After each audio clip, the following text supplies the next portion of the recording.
Mas eu não vou ligar pra... Mas eu não vou ligar pra ninguém, não, mano. Você tá entendendo? Ô. Desculpa.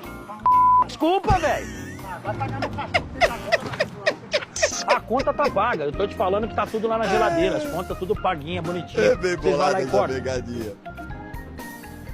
Mas vocês não têm obrigação. Mas vocês não têm obrigação de disso. Ô, meu, o que é isso, maluco?